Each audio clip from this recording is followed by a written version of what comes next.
tragedy struck Lucknow in India as 15 students aged between 16 and 25 years died and 6 others were injured on Monday as a fire broke out in a 3-story building. As a probe by a 2-member special investigation team is underway, questions are being raised, anger is mounting. Serious questions over whether this tragedy could have been potentially averted. Harrowing visuals coming in from the site showing people jumping from the windows of the first floor just to save their lives.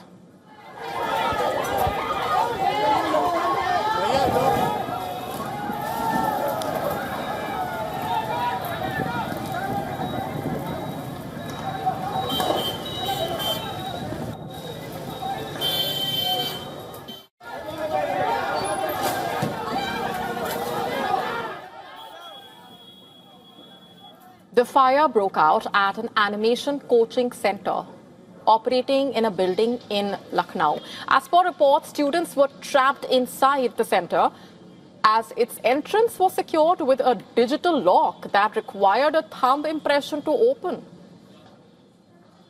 Because of the fire, the thumb impression scanner stopped working. The rescue operation was extremely complex as well.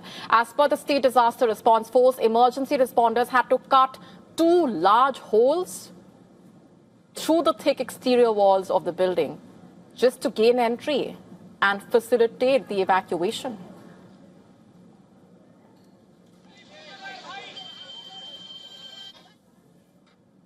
And immediately after the incident, officials sprung into action. The Uttar Pradesh Chief Minister, the Deputy Chief Minister, the Union Defence Minister inspected the incident site and also visited the injured in the hospital.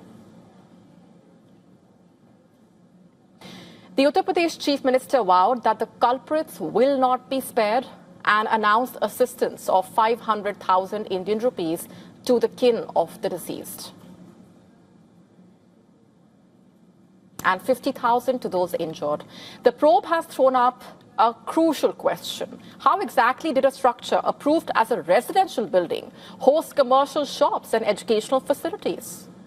This property's history can reportedly be traced back to 1980, originally reportedly allotted to a person through a lottery scheme. The formal possession of the property was handed over to him in the same year itself, reportedly.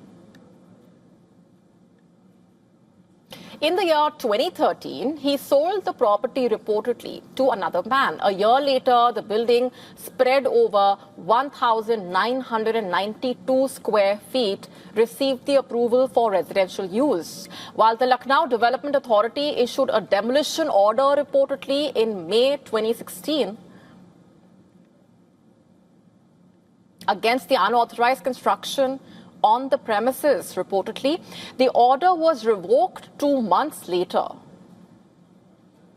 It still remains a mystery as to why this decision was made.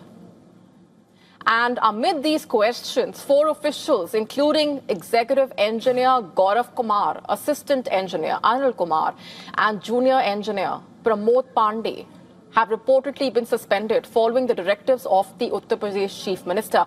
Additionally, a case has been registered against 6 accused people, out of which 4 joint owners of the building, including Virendra Shukla, have reportedly been arrested. The menace of unauthorized constructions is, of course, not restricted to Uttar Pradesh alone. As per data released by the Delhi Municipal Corporation, for example, a staggering 4,700 unauthorized constructions were detected in India's national capital in 2025 alone. Close to 4,000 demolition orders were passed, after which 22 structures were fully demolished. This also assumes significance, of course, as residential buildings in India have been particularly vulnerable to fires. For example, in 2024, every 6 out of 10 documented fire-related deaths occurred inside residential buildings, reportedly. Amid this, the Kanpur Development Authority has intensified action against illegally operating coaching centers. 30 buildings housing such centers have been sealed until now, as they were allegedly not compliant with the safety standards, reportedly. Coming just weeks after the deadly Delhi hotel fire, remember, the Lucknow fire tragedy just goes to show how compliance with fire safety rules remains elusive in many cases. And in this case, in the Lucknow case, will answers emerge as to what exactly happened? And will the incident also spur a rigorous crackdown on unauthorized constructions? Calls are mounting for more robust measures just to ensure people's safety.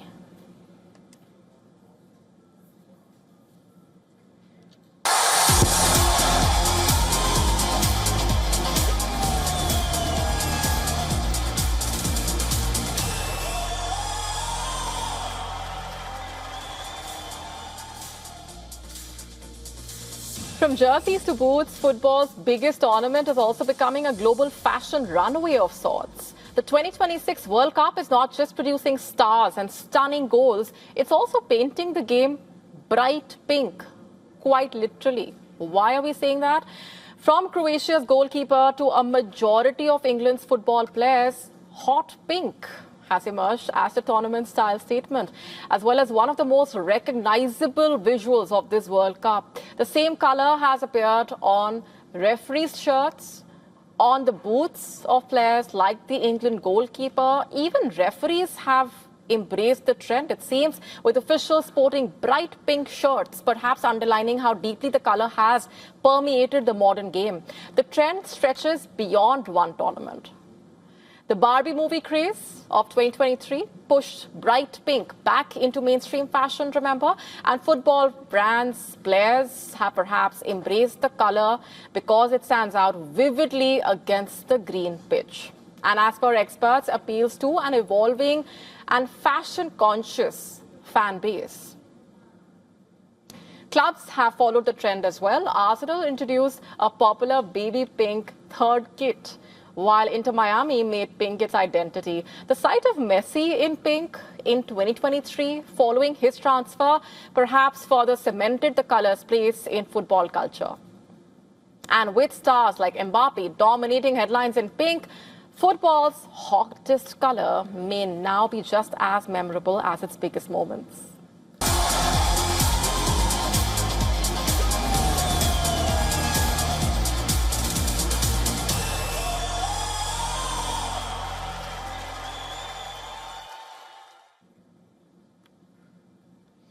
Our next story is about an extraordinary journey and a message of peace.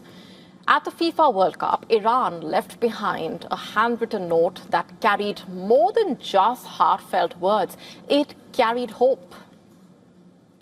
We're telling you all about their journey at the tournament and why it's been making headlines for more than one reason. Take a look.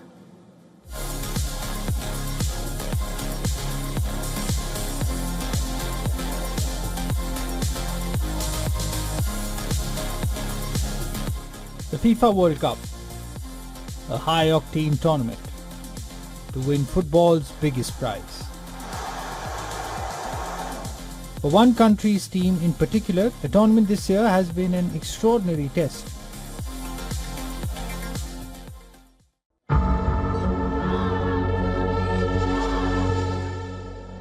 It started off in the shadow of intense volatility and tensions between Iran and the United States. And as the two countries have traversed the delicate path from war to negotiations, on the football field, Iran has had a unique story. Iran have spent the tournament based in Tijuana, Mexico, which has meant the team has been returning to their base between games, commuting to the US for their matches because of restrictions surrounding their stay in the country, while a number of Iran's team staff and officials have been banned. US officials have reportedly said the squad's travel arrangements would continue to be assessed while discussions over easing some restrictions have continued. And while that has stood out, there's another reason why their World Cup journey has been making headlines. It might look like an ordinary handwritten note, penned down to present a message, but it's far from ordinary.